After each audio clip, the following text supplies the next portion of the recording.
I'm joined by Ryan MacDonald, Vice President, Revenue Management and E-commerce with Palm Group of companies coming to us from, you're in Toronto, right? I am in Toronto, yes. How have you been since we last talked? I've been doing okay. Every day is a different day, and then just pivoting strategy by the hour because things are rapidly changing. Yeah, have you guys remained open, or what's that been like?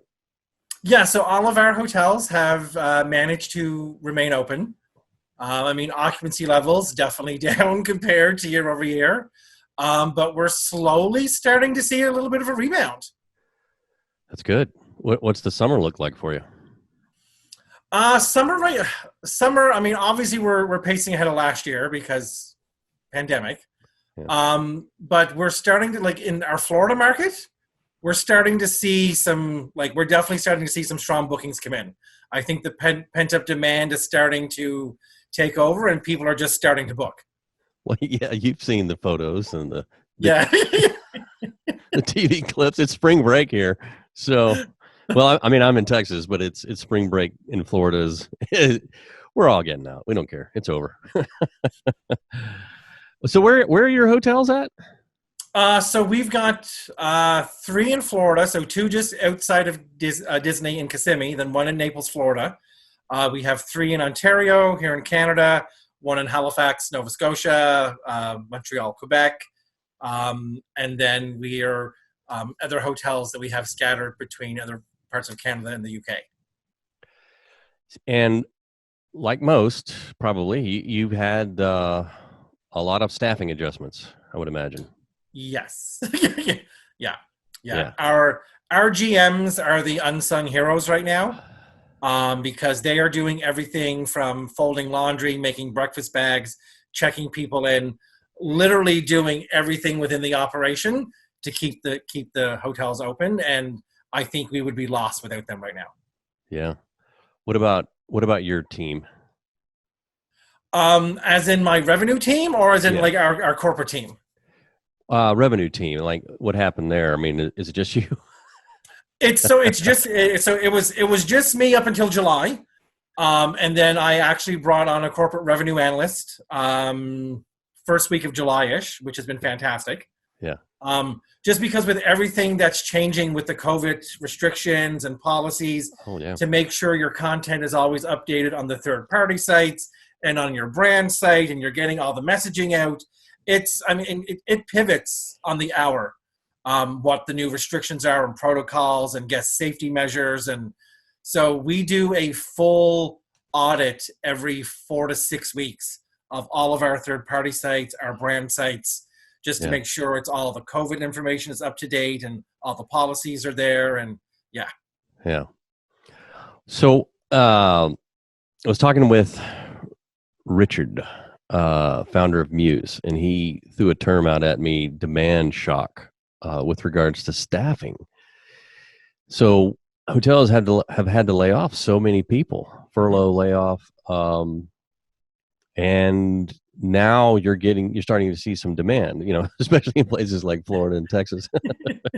I mean, is there going to be a demand shock? Are we going to be able to hire back qualified staff in the hotels and even back office like yourself? Yeah, it's definitely a struggle. We're seeing that, just not within our portfolio, but other hoteliers that I'm talking to. Now that things are starting to pick up, one, because it's been a year and your staff that are still with you haven't been used to being busy. Again, it's a shock, and trying to find staff that are willing to come back to work. Yeah. Because in a lot of markets, they don't want to come back yet because it's not fully vaccinated, or there's still certain restrictions. We are definitely having staffing issues. How are you going to approach it? I mean, well, let's start with things pick up in the summer. Do you think you'll expand your team?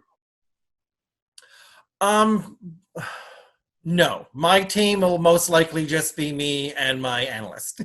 That'll be. So you're going to take a very conservative approach, because you never know. Yeah.